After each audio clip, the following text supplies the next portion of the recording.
Collègues, nous venons de prendre connaissance du nouveau bilan carbone de la région. Il ne s'agit pas d'un rapport comme les autres, c'est un thermomètre de nos choix collectifs.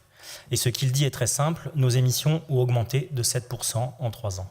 Autrement dit, malgré nos stratégies, nos plans et nos communications, la région Normandie émet aujourd'hui davantage de gaz à effet de serre qu'en 2019. Ce n'est pas un détail, c'est un signal d'alarme. Ce bilan ne peut pas rester un exercice réglementaire. Il doit devenir un moteur de nos décisions, parce que si nous nous contentons de prendre acte, nous n'aurons produit qu'un constat supplémentaire de notre impuissance. Qu'est-ce que montre ce plus 7%?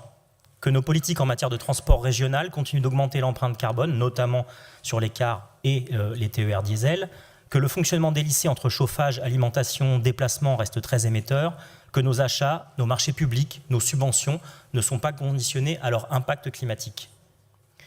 Que les entrants, notamment alimentaires, pèsent lourd.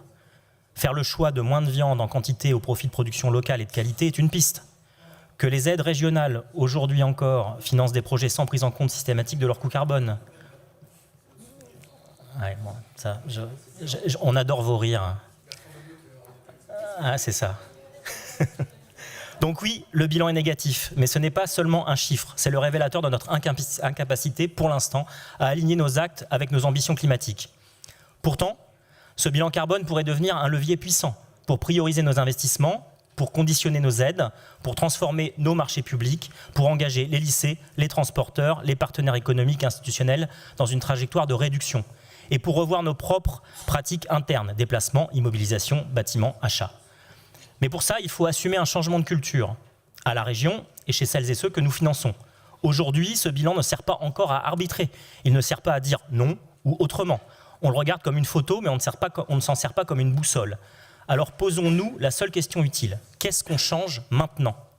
Est-ce qu'on est prêt à conditionner les aides régionales à l'impact carbone, revoir la commande publique avec des critères obligatoires de réduction, mettre les lycées en trajectoire de baisse sur l'énergie comme sur l'alimentation, réorienter les budgets de transport vers les solutions les moins carbonées, impliquer réellement les partenaires dans cette logique et pas seulement leur présenter un rapport?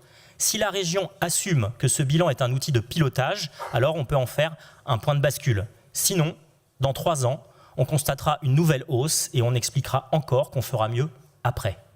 Nous n'avons plus le luxe du constat. Nous avons les chiffres. Maintenant, il faut des décisions, sans quoi nous continuerons à financer, par nos budgets, ce que nous prétendons combattre dans nos discours. Je vous le dis franchement, ce bilan carbone ne doit pas finir dans un tiroir ou dans un compte-rendu. Il doit être utilisé pour trancher, pour hiérarchiser, pour renoncer parfois et pour entraîner nos partenaires. Un bilan carbone qui augmente, c'est un appel à agir, pas une parenthèse dans une séance plénière.